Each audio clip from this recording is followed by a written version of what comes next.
In the 1960s, most of them were teenagers, and they were called street gangs.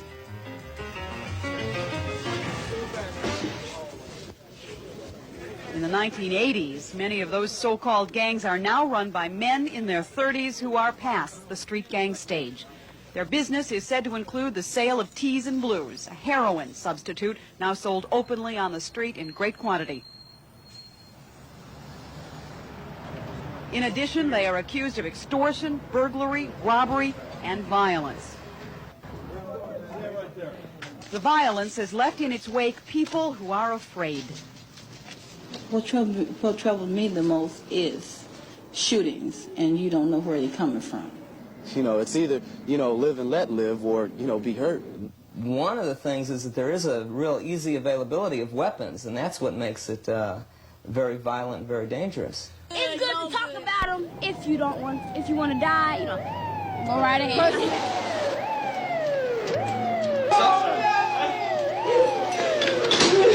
Police use words like organized, sophisticated, criminal, dangerous to describe what is going on. It is a organized crime syndicate. The difference is that it is black. Gangs, the new Chicago Mob, is a new Center 5 special reported by Carol Marine. Who is this new so-called Chicago Mob? Well, according to police, the primary case in point is a group who in the 1960s was known as the Black Keystone Nation, who in the 1980s is known as El Rukn. According to police, it's a kind of crime syndicate. According to El Rukns, it's an Islamic religion. On Friday night, March the 6th, the generals and street soldiers of the El Rukn organization met at their temple on South Drexel. It was billed as a religious meeting. The leader of the religion, Jeff Fort, age 34, an ex-convict, and a man who shuns publicity. In the 60s, it was different. Fort was the leader then of the Black Keystone Nation. He was more visible, and he used his visibility and his influence to gain nearly $1 million in federal poverty program grants. By the end of the 60s, however, Fort was convicted of trying to defraud the government of that money. After 4 years in prison, Fort quietly returned to the street, the leader of the El Rukns. Winston Moore, former director, Cook County Jail. Back in the 60s, when the gangs, after Jeff went to jail, they ran the penitentiary system. As a result, the success they had in the penitentiary system, they brought back to the community. If they could, through fear and violence, control the penitentiaries, they can control the community. And that's what you're getting now. Since he's been out, to date, the most serious charge against Fort has been possession of marijuana, compelling him and his entourage to appear in court. Following that court date, some of his lieutenants had a run-in with police. Still, by and large, the El Rukns have kept a low and business-like profile, running a narcotics operation, according to police, and using the profits, allegedly, to buy property. That particular gang is into narcotics and into any other illegal activities for one purpose, to make money. They're looking to invest the profits of their illegal activities and therefore be able to handle and spend that money more easily than they can with the illegal proceeds that they're deriving from narcotics. That's pretty sophisticated, isn't it? Well, sure. Chicago police and federal investigators say they believe the El Rukns are doing what traditional organized crime has done, buying property and trying to shield its actual ownership, either by using phony corporations or putting the land in trust. The El Rukn Temple, for instance, is held by a now-defunct corporation called El Pyramid. And this apartment building on 6417 South Kenwood is held in a trust. A subpoena will be required to learn the ownership here, a subpoena federal investigators already have in the works.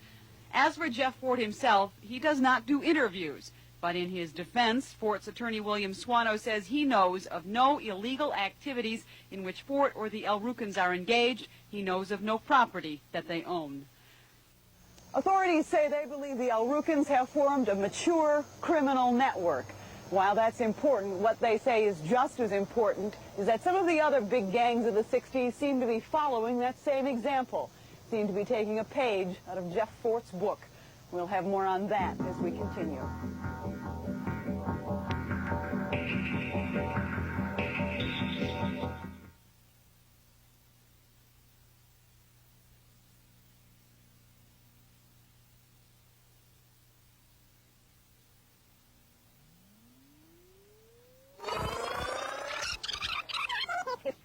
60s seemed to...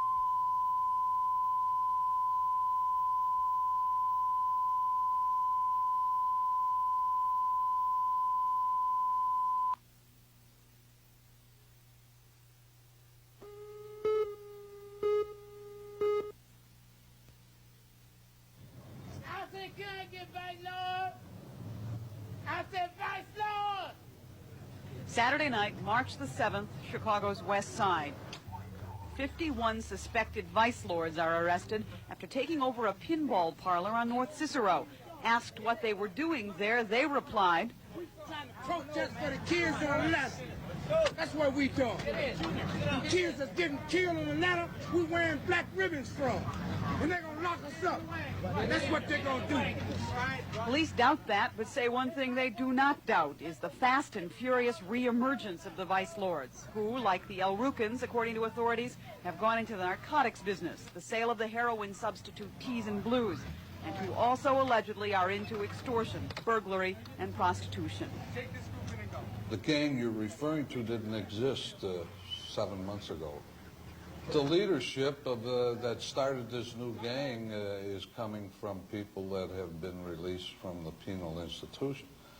We went from no members in this particular gang to hundreds of them in a matter of 6 months' time. As the El Rukns claim to be a religion, the vice lords appear to be following suit, and according to informed sources, are looking for a church to found on the West Side. Meanwhile, a third 1960s vintage gang, like the El Rukns and the vice lords, seems to be developing religion. The Disciples now call themselves the sons and daughters of the Star, and according to business people on this block on the South Side, are leasing a storefront at 6425 South Cottage Grove, paying $400 a month cash.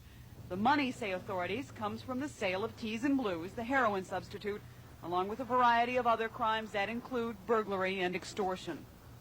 All of these gangs have the street in common, but most of them have another place in common as well, the Illinois prison system. Most of the older members left the street to go behind bars, and they took their gang affiliation with them when they went. The Illinois prison system, like the street, has for years had gangs and a seemingly unstoppable traffic in narcotics, cold cash, and even weapons. Prison officials have in recent years made some attempt to control gangs here.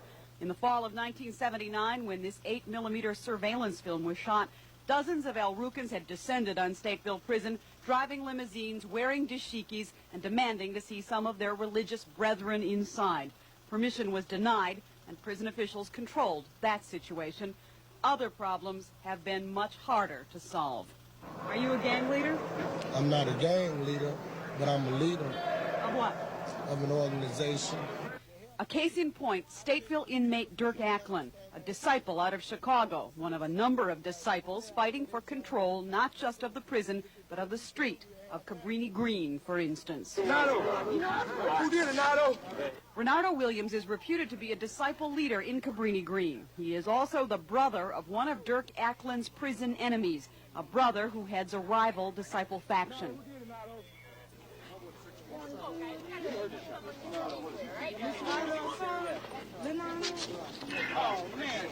Prison officials believe the shooting of Renardo Williams in Cabrini Green 3 weeks ago very well could have been a hit ordered from prison by Acklin.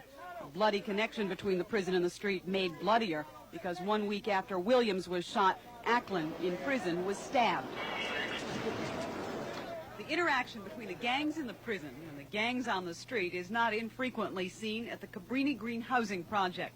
Since January, it has become a virtual battleground. 36 wounded, 10 killed as of mid-March. And while police stress that all of that violence is not gang-related, they say at least a part of it is. And if there's one major gang to be zeroed in on here, it is the Disciples, the largest and the least organized of the re-emerging gangs of the 60s. It is a gang causing major problems both on the street and in the prisons. Recognizing that, for the first time, prison officials and Chicago police have come together to set up their own communications network. The gangs, after all, have theirs. I really don't, have a reason for not having done it before, but the timing seemed right now, and we've received excellent cooperation from the Chicago Police Department. And you'll continue working with Chicago Police? Absolutely. We have recently started a program again with the penal institutions. What caused you to get together with the prison system recently? Well, I think we should have been working hand in hand for many years, and we never did.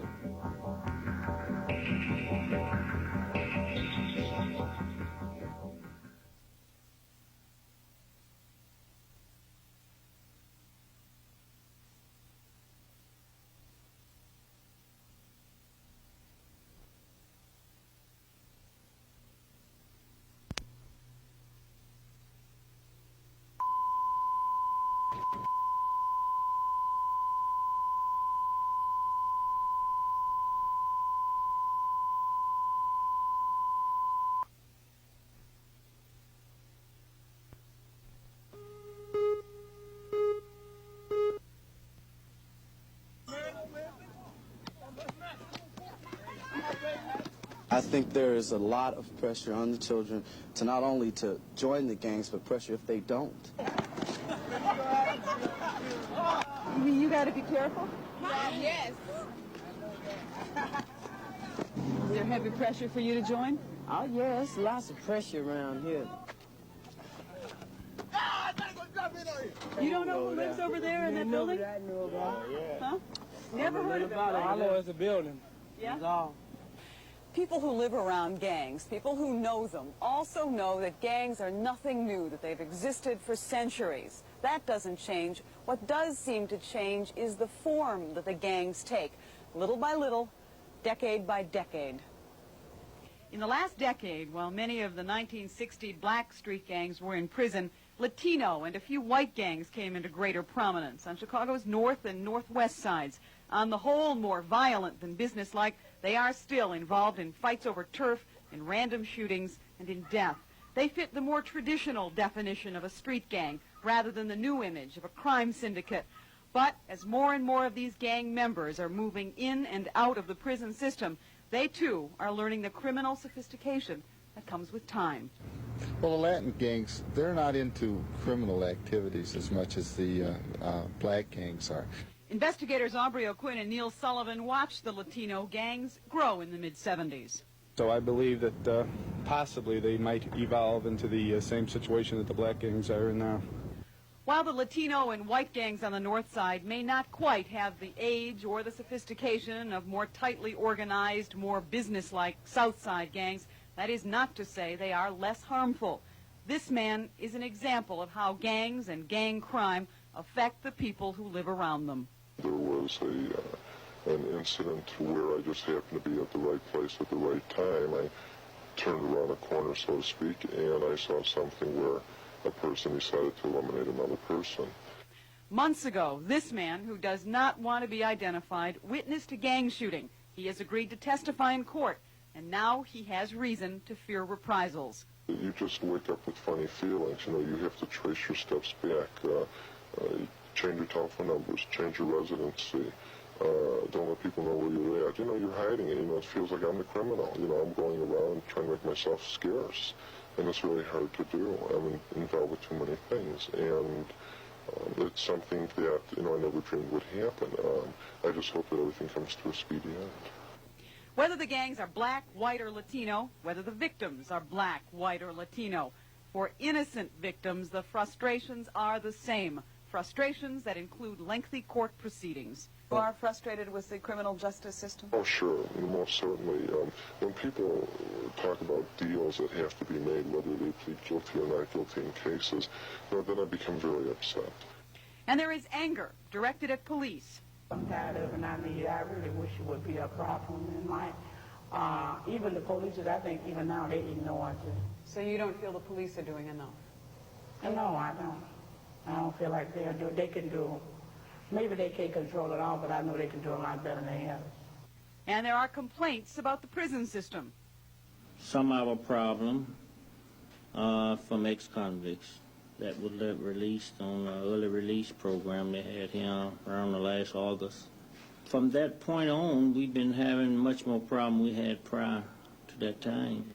Consider gang locations in the city. On the north side, this map shows the distribution of a variety of Latino gangs. White gangs, small in number, also on the north. Black gangs regrouping on the west and fighting for control in Cabrini Green. And on the south side, the more business-oriented, less openly violent black organizations.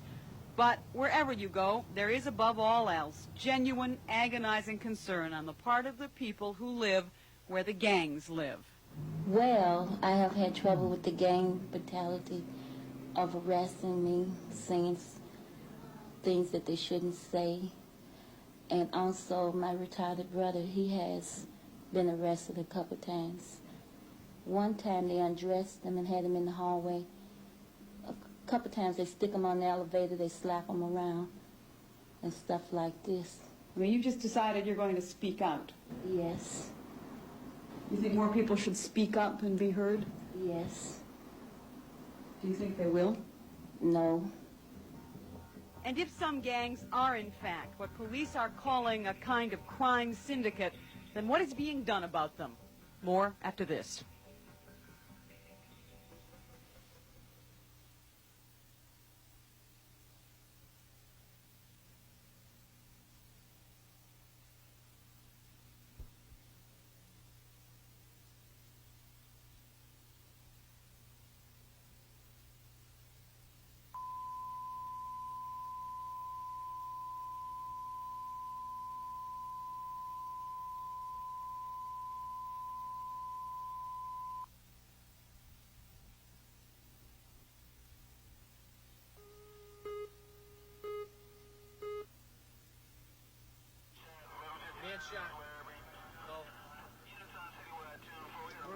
We're a long way off, but we're going to go on it.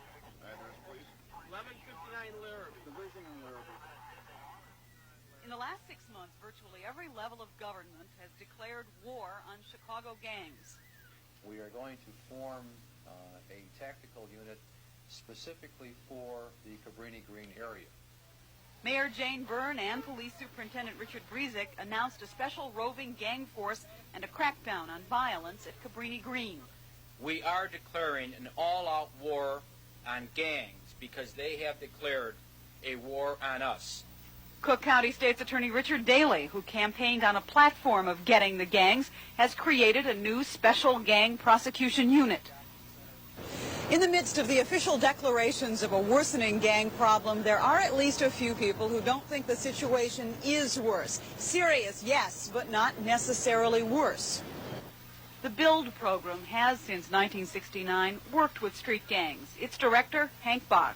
The problem of young people becoming involved in youth gang behavior, for the 20 years that I've been dealing in this particular field in Chicago, I cannot say it's worse or it's better than it has been all along. There are also those who question the new law enforcement emphasis on the gangs. Is it your conviction, in fact, that the use of a gang label is overused, is overgeneralized? Every young black person with an afro is a gang member. That's per se. But it cannot be that every black male between 18 and 25 belongs to a gang. And yet when you see an arrest, invariably that's what you see. Arnett Hubbard is an attorney. Her client is a young man named Isaac Gaydon. When Fenger High School football star Stephen Watt was killed February 6th, Gaydon was one of 3 accused of the shooting. And on the eve of achieving that dream, some individuals who have no goal and have no dream were allowed to steal his dream. And no man should be allowed to steal another man's dream. Gaydon was quickly linked to a gang, and a disagreement began. The murder of a high school student who played football as he's walking down the street, that's not a political issue. He was not in a gang. We believe that the killing was gang-related, yes. It's a ploy that's regularly used by the state's attorney's office. They prejudice the public before the case ever gets to court and try it in the papers. This specific case is now in the courts, but in a more general sense, even some police caution against using gang labels too liberally. Yes, I think the name gang is being overused. Then again, there are other times when law enforcement is adamant, saying there is no mistaking some groups, in particular, those gangs now being called budding crime syndicates, like Jeff Fort and the Alrukans on the south side, the Vice Lords on the west side, and to some degree the highly disorganized but large disciple nation on the south and north sides. Not only are Chicago police and the Cook County State's Attorney directing more attention their way, so also is federal law enforcement. It is a serious problem today in this area. The Federal Drug Enforcement Administration, according to informed sources, has specifically targeted Jeff Fort and the Alrukans and their alleged connection to the lucrative narcotics business of selling the heroin substitute Teas and Blues. In concert with the DEA, the Internal Revenue Service reportedly wants to know more about the Alrukans' income, their big cars, their fur coats, and their property. By all accounts, it will be a several-year investigation of an organization that Jeff Fort has spent 5 years on the street already putting together. While federal and local law enforcement investigate, some lawmakers will try and legislate tougher statutes against gang intimidation of witnesses, statutes to help relocate victims and witnesses. But even State Representative John Cullerton of Chicago, who is proposing such measures, knows their limitations. Let's assume that you get everything you want passed. Is that going to solve the gang problem? Obviously not. I think that what we learned from these gang hearings is that the problem obviously has to do with education. It has to do with joblessness in the city of Chicago. And the current mood in the legislature certainly is not to throw money at these two problems. And finally, when more police, prosecution, and legislation have all been proposed, there is one remaining remedy. The one thing the gangs fear is a roused community. We need help and assistance from everyone. A gang is only as bad as a community allows it to be. There needs to be people on the street in the community to deal with young people to supplement what's going on in the formal educational process. Are you one of those people who thinks there's a solution, or are you one of those people who thinks nothing can be done? I believe there's a solution and something must be done. In just another month, the U.S. Department of Justice is going to get the results of a study it commissioned, a study conducted by nationally known gang expert Dr. Walter Miller. And that study is going to tell the Justice Department two important things. One, that Chicago is the nation's second city in more than one sense, that it ranks second behind Los Angeles in the number of gang killings each year. Two, the Justice Department will be told that while some gangs trade in violence, there are others that have moved on to bigger, more businesslike pursuits, that there are some 1960s vintage black street gangs forming a new alternative to the traditionally white crime syndicate, that those 1960s black gangs have in fact formed a new Chicago mob.